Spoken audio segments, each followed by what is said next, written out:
most harm in the world isn't done by bad people. It's done by people like you and me, just doing what we do without really thinking it through. We could be sincere about what we do, or what we don't do, but unless we think about what the effect of our action is, we end up propping up unjust systems, structures that oppress. And we may even spend our whole lives trying to bring about a better world, but if we do it with using actions that don't do that, then what we're doing is probably just continuing to make things bad for everybody. Every system, every structural system is set up to make things better for some and worse for others, whether it's distributing money upwards to the rich or whether it's creating oppression for minorities. And Ambedkar, the founder of Navayana Buddhism, understood this from a caste point of view. The Dalits, those who used to be called untouchables, they were part of an unjust structure that was theological in the sense of there were scriptures that said they were bad. There were customs and habits, the way the villages are set up with them on the edge and on the outside, not able to access the same water source or the same food or the same jobs.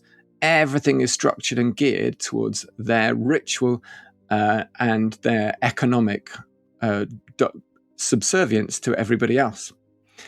And Ambedkar knew this, and he knew that taking action in the wrong way isn't helpful. He spent years trying to get Dalits to have access to temples, to a structure and a system that was only oppressing them further. And he realized, what's the point? What's the point in getting access to a temple when the scriptures read in that temple tell them that they are lesser human beings?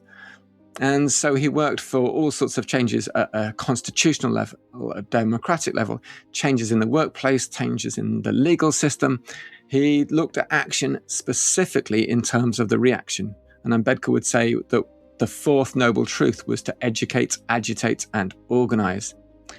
And this is the journey for me at a lesser level I've been on, I think. I used to be part of a very proactive protest movement where I was arrested a few times, ended up on the wrong side of various barricades and things, and I had lots of cool stories to tell, but I'm not actually sure what really changed as a result of it. And I met people who'd been doing this for decades, and nothing had changed. And I realized we were just part of the same theater, the same pantomime, the same system. And I realized that it's not enough. Like, the meaning of the action is in the reaction. It's not enough to just make it look like democracy is happening by protesting. I wanted things to actually change. And so I got involved in community organizing, just as Ambedkar did in his lifetime. Realizing that action is not just about us and what we do, but what we bring about as a result of our action is what makes right action Buddhist. And also it makes us aware that when we think about right action, we also have to think about that in terms of right effort.